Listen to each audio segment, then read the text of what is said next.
대통령이 계엄의 이유로 들었던 부정선거 의혹을 국민의힘 당협위원장이 또다시 제기해 논란입니다. 국민의힘은 개인 차원의 의혹 제기라며 선을 그었습니다. 대통령 탄핵안이 가결될 때까지 응원봉을 들고 거리로 나와 탄핵안 가결을 외쳤던 1020 세대를 만나 이야기를 들어봤습니다. 충청권 4개 시도의회가 모인 충청광역연합의회가 출범 첫날부터 삐걱이고 있습니다. 감투 싸움 속에 연합의원 3명이 사퇴했습니다. 청주청원 통합상생발전 합의에 따라 농수산물 도매 시장에 옛 청원 지역으로 이전하는 공사가 시작됐습니다. 기존 부지에 대한 복합개발 사업도 추진됩니다. 여러분 안녕하십니까? 계속해서 뉴스데스크 충북 소식입니다. 윤석열 대통령이 계엄을 선포한 이유 중 하나가 부정선거 의혹이었죠. 대통령 자신이 당선된 선거 시스템에 대한 자기 부정이라는 선거관리위원회의 정면 반박과 함께 여러 비판이 쏟아지고 있는데요. 현재 국민의힘 당협위원장이 지난 4월 자신이 낙선한 총선도 연관지어 연일 부정선거 의혹을 제기해 또 논란입니다. 이병선 기자입니다. 김동원 국민의힘 청주 흥덕 당협위원장이 한 매체에서 대통령 탄핵 국면에 유일한 희망의 불빛을 볼 수 있다고 말합니다. 부정선거에 대한 결정적인 증거, 증인, 증언 이런 것들이 나올 수만 있다면 이게 상당한 대반전이 일어날 것이다라는 것을 희망을 품고 현재 심판 과정에서 부정선거 증거가 제시되면 대통령 파면을 면할 수도 있다는 겁니다. 계엄사가 확보한 선관위 서버를 대통령실이 극도의 보안 속에 분석 중이라는 미확인 보도도 인용합니다. 또 자신이 낙선한 지난 4월 총선까지 거론하며 광범위한 부정선거 의혹을 제기합니다. 제가 출마를 했던 흥덕구의 그 수치도 한번 면밀히 하면은 참만 가슴만 아픕니다. 단지 지금 우리가 면밀하게 이것을 정확히 알아야 우리가 승리를 할 수가 있는 거 아니겠습니까? 윤석열 대통령이 비상계엄을 선포한 이유 중 하나로 내세운 부정선거 의혹과 같은 맥락인데 선거를 관리하는 전산 시스템이 이렇게 엉터리인데 어떻게 국민들이 선거 결과를 신뢰할 수 있겠습니까?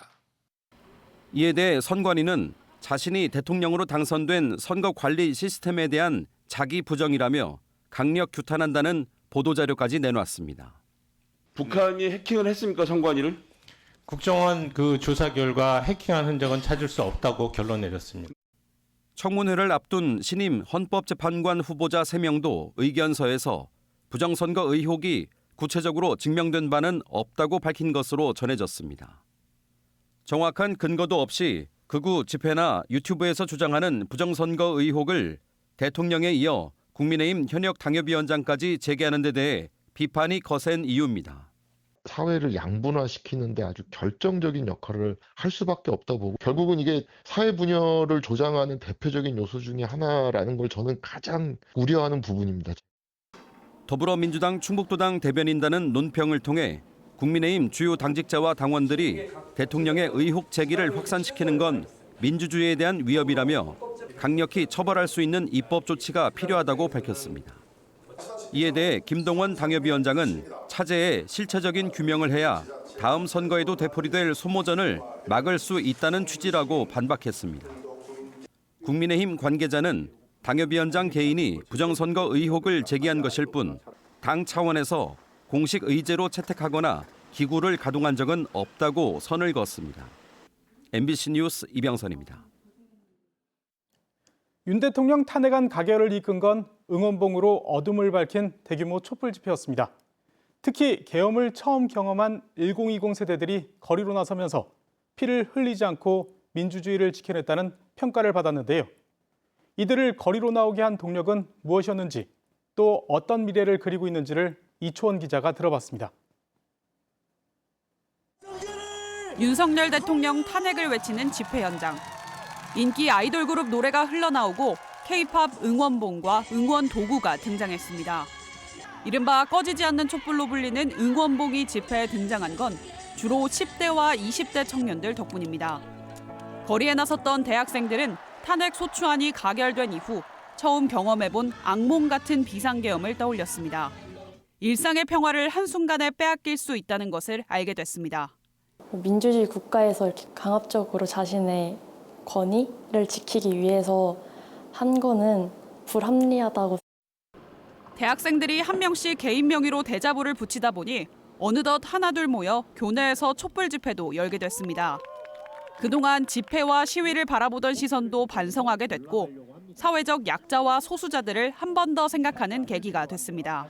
소수자들의 목소리는 정치권에 전혀 반영되지 않는 이런 현재 정치가 좀 문제가 있지 않나. 시민들이 스스로 정치의 주체로 나설 수 있어야 된다고. 초등학생 시절 세월호 참사, 고3이 됐을 땐 이태원 참사, 그리고 대학생이 돼서는 비상계엄 사태를 목격했습니다.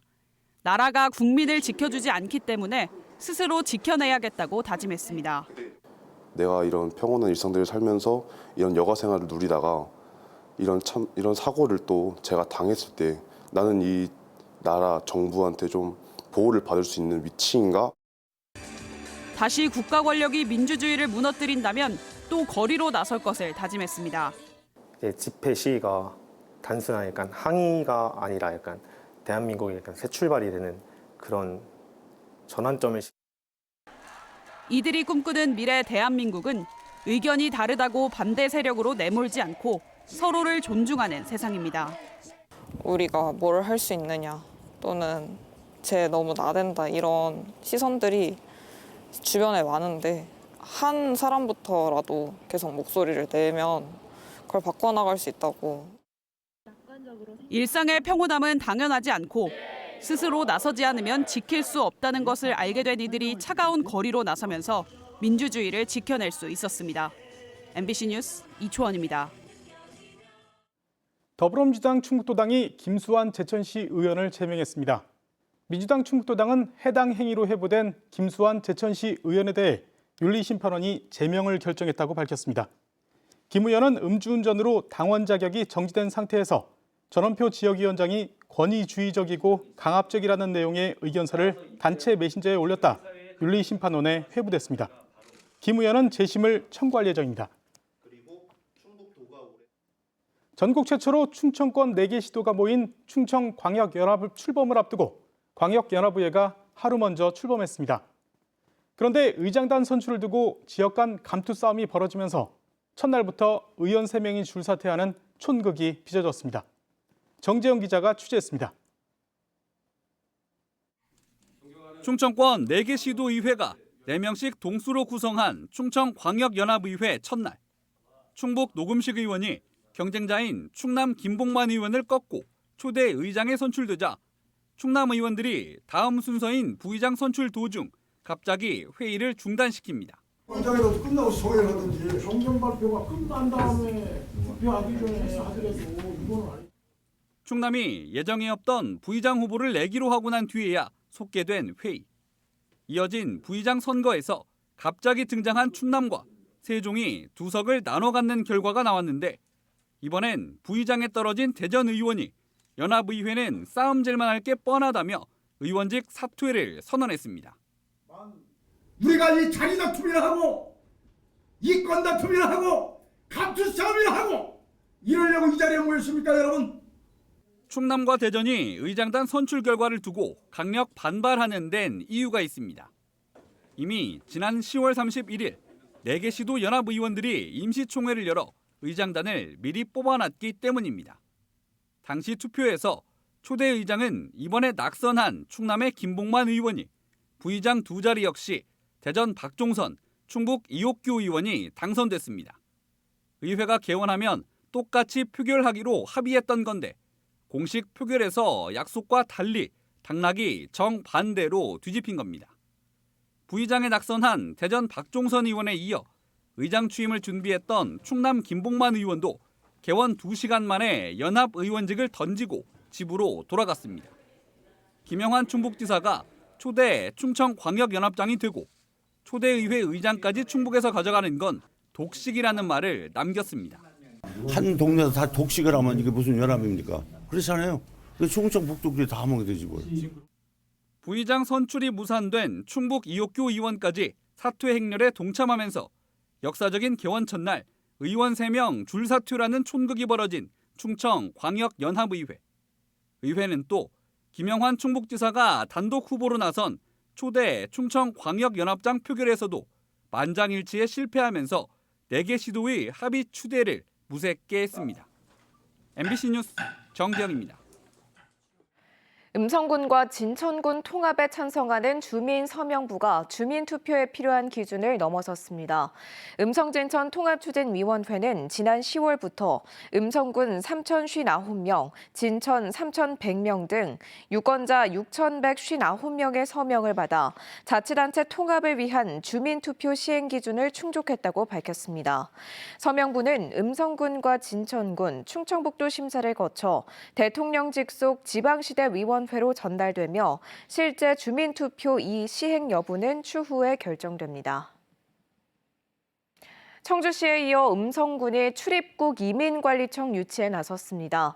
음성군은 주민 대상 설명회를 열고 전국 어디서나 2시간대 접근이 가능하고 정주 여건이 뛰어난 충북 혁신도시에 기관을 유치하겠다며 주민들의 협력을 요청했습니다. 음성군 등록 외국인은 인구의 15.3%인 13,000여 명으로 지난 2019년 충북 시군 가운데 처음으로 외국인 지원팀을 만들었습니다. 이민청 설립은 아직 법적 근거를 갖추지 못해 확정되진 않았지만 전국 시도가 앞다투어 유치전을 벌이고 있습니다.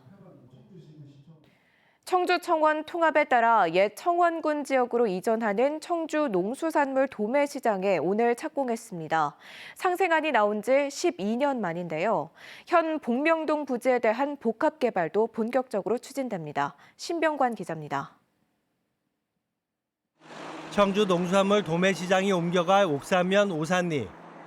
청주청원 통합상생발전 합의에 따라 부지로 결정된 지 12년 만에 이전 사업이 첫 삽을 떴습니다. 2026년 하반기 완공 예정인 새 도매시장은 1,800억 원이 투입돼 반입부터 경매 반출까지 동선을 일원화한 현대적 물류 시스템을 갖추게 됩니다. 현 도매시장과 비교해 부지는 3.4배, 건물은 2.3배가 커지게 됩니다. 농업인 그리고 소비자는 물론 유통종사자 여러분들께서 만족하실 수 있는 그런 명품 도매시장으로 만들 것을 말씀을 드리겠습니다. 특히 경부고속도로를 끼고 있어 청주는 물론 중부권 유통 중심지로서의 역할을 할 것으로 기대됩니다. 고민이었던 인접한 미호강의 침수 피해 우려는 전담 배수 펌프장 설치 등으로 해결했습니다. 도매시장 옆에 또 유수지 펌프장이 또 하나 있고 그래서 3개가 설치를 하기 때문에 그런 어떤 그 수역 그런 거를 다 계산을 해서 만들게 되었습니다. 농수산물 도매시장이 옮겨가고 남는 복명동 부지는 창업시설과 임대아파트, 대형 마트 등을 갖춘 복합지구로 개발됩니다. 원도심과 청주 산업단지를 잇는 청주 도심의 새로운 거점으로 만들어 도매시장 이전에 따른 주변 공동화를 막겠다는 것이 청주시의 구상입니다. 현재까지는 유동인구 때문에 활성화가 돼 있었는데 이걸 이전하게 되면 쇠퇴도의 심화도가 가중될 거라고 생각이 됩니다. 그래서 청주시에서는 이걸 선제적으로다가 방어하기 위해서 예상되는 사업비는 4,800억 원 정도. 청주시는 부지를 제공하고 주택도시기금 출자와 보증공사 융자 등을 일으키는 방식으로 사업을 추진할 계획입니다. 결국 정부의 타당성 조사 등이 관건이 될 것으로 보입니다. 도매시장 이전을 통해 옛 청원군 지역의 균형 발전을 이끌고 복명동 일대는 재생사업으로 도시기능을 되살릴 수 있을지 청주시의 2마리 토끼 잡기가 시험대에 올랐습니다. MBC 뉴스 신병관입니다. 지난해 붕괴 사고로 12명이 다친 청주시 눈썰 매장에 장소를 옮겨 다시 개장합니다. 청주시는 주중동 생명누리공원에 60m 길이 일반용과 40m 길이 유아용 레인을 갖춘 눈썰 매장을 오는 21일부터 내년 2월 2일까지 운영한다고 밝혔습니다. 청주시는 새 눈썰 매장 이동 통로에 지붕을 설치하지 않고 안전점검 인력을 늘렸다고 밝혔습니다. 충북 소식 마칩니다. 시청해주신 여러분 고맙습니다.